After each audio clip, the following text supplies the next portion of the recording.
Hi again, everybody. Welcome to, my second part of my two-part Game of the Year discussion for 2021. Obviously, we've had quite a few go up on the channel from Aidan and Sam. We've also got this giant discussion video coming up where we spend far too long talking about way too many games that came out this year. But the game I want to talk about today is a game I speak about in that video, so I'm going to make this as quick as I can because I think if I speak about it anymore, people aren't going to trust me and just not play it.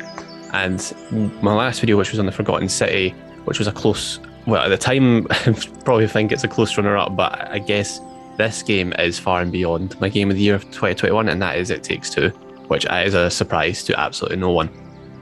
So It Takes Two, it dropped in March. It is the follow-up to A Way Out, another game that I really liked from the same creative team.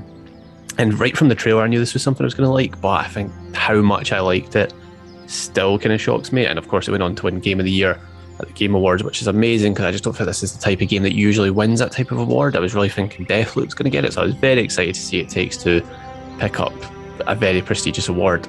And what It Takes Two does so well, if I had to pick one thing, which I'm going to try and just pick one thing for this very quick video, forgetting how good the voice acting is, how good the direction is, the art style, the way it feels to play, the way it looks, just all of that, the fact you get it with a good value when it came out, you got a free copy for your friend, all of that aside, I think what this game does amazingly, and me and Aidan touch upon this in the longer form video, is how it introduces all these different game genres to people who maybe have not played these types of games. So again, as I always bring up when I talk about It Takes Two, I played this full game, which is I think 14 hours it took. Again, I was expecting it to be 5 hours.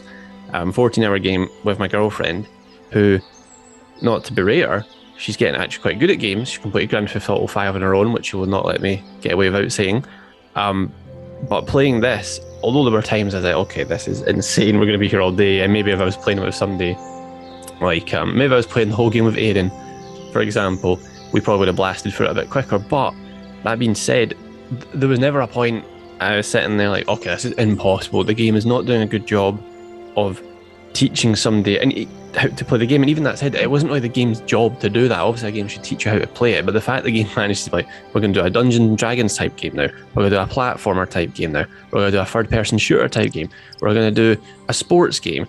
And it's so, without holding your hand too much, it explains the genre of what you need to do, puts it in a co-op viewing, and then you can do it. And you don't, you struggle, and sometimes depending on your skill level, but you will get through it, and you'll be laughing the whole time because of just how fun it is. And there's all the side games as well, which has other stuff like racing, tug of war.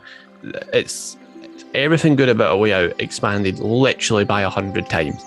It constantly evolves in itself, every single chapter. It gets better as it goes on.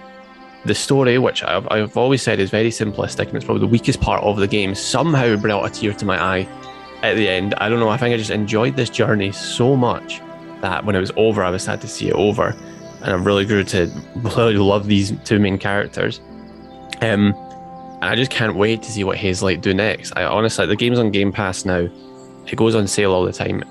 If you've got a friend or a partner or anyone you want to play this game with, please pick it up. And especially over the Christmas period, it is such a fun co-op game. Got the background behind me, kind of Christmassy vibe.